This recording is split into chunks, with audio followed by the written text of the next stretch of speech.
Hello, good morning. I hope you're doing fine wherever you are. Yeah, it's a new day, right where I'm at. Sorry about that.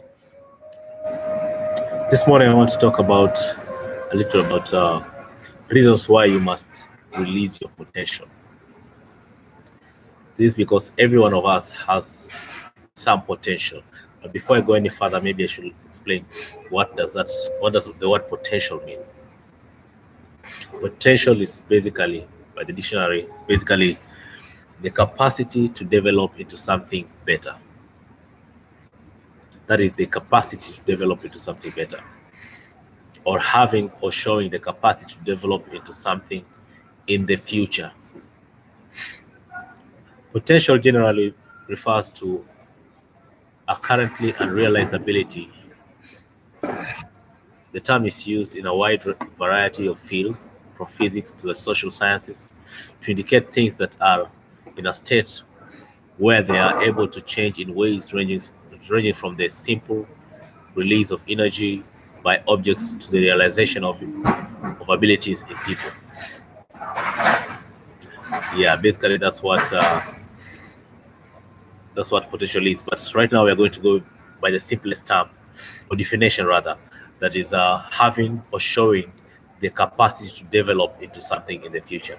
So that basically means that anytime I hear or you hear the word potential, directly your mind goes to the thought of what am I capable of doing? What are my strengths? What are my weaknesses? What is my dream? What is my vision? What is my calling? And things like that. So I'm going to narrow down particularly right now on the topic of reasons why you must release your potential. And one of the reasons why you must release your potential is because through releasing your potential, you are able to learn and grow.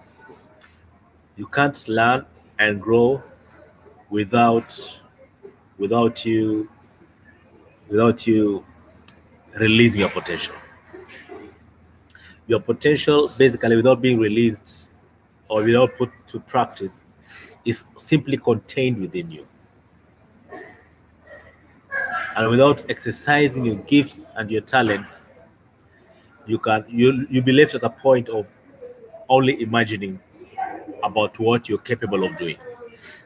But when you put to practice what you believe or what you think or to practice your skills, when you put your skills to practice, basically what you're doing, you are releasing your potential. And the time you release your potential, you get to practice. You start to learn. That means you become better at what you're doing. You get to understand your strengths and weaknesses and the best ways of doing whatever you want to do. The best way of putting to practice your talents, your gifts, and your abilities. And at the same time, you're able to grow in anything, personal potential or the potential of our other endeavors like business and things like that. You're only able to grow by giving. So the time you practice your potential or you practice your abilities, you're simply able to, it's actually a way of giving. You're giving out, you're serving others. So uh, you're able to learn and to grow. And also you're able to make mistakes. Mistakes are part of growing. You cannot grow without making mistakes. So by releasing your potential, you're able to make mistakes and you're able to improve on those mistakes until finally you get to a point of perfection or near perfection. Another reason why you must release your potential is because you're able to master your gifts and your skills. By releasing your potential, you're able to master your gifts. But when you don't release your potential, when you don't exercise your gifts or talents, you're all most of the time you'll be left at a point where you're unsure, where you don't have confidence, where you operate in doubts and fear.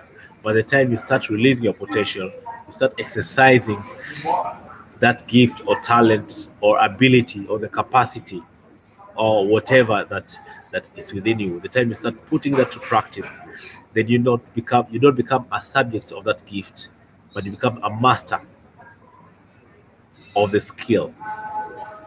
You become a master of the gift or talent. Another reason is that the gifts and talents that you have, your abilities, whether it's in sports, whether it's in training, whether it's in preaching, whether it's whatever you're doing, those gifts and talents and abilities were given to you so that you may use them to serve other people. They are not meant to be self-contained for yourself. There is no one who has ever succeeded by using his gifts to serve himself. Your gifts and talents, your abilities are meant for other people. For example, if you're a singer, you're a gifted singer. You're not gifted so that you may sing to yourself. You are gifted so that you may sing in service or for the service of other people. Maybe it's within the church context, so it's in the worship of God, or it's the leading of you lead people, help them to worship God through music. Maybe it's serving the society, community, communicating some messages, passing forth some values, and by doing that, you become better. You can't know how far you can go with your gift or talent if you're not able to put to practice, if you don't serve other people. So when you release your potential, you serve other people, and when you serve other people, you release your potential and you improve on your potential. So by releasing your potential, you're able to benefit, and the other people are also able to benefit out of your potential. And I must say this also, that every one of us is indebted to our generation, is indebted to our world, and we are expected, we are called to use our giftings and talents and our callings to serve our society, to serve our generation. So by releasing your potential, you are serving your generation, and you never know. There's a life somewhere which which will be transformed by you releasing your potential.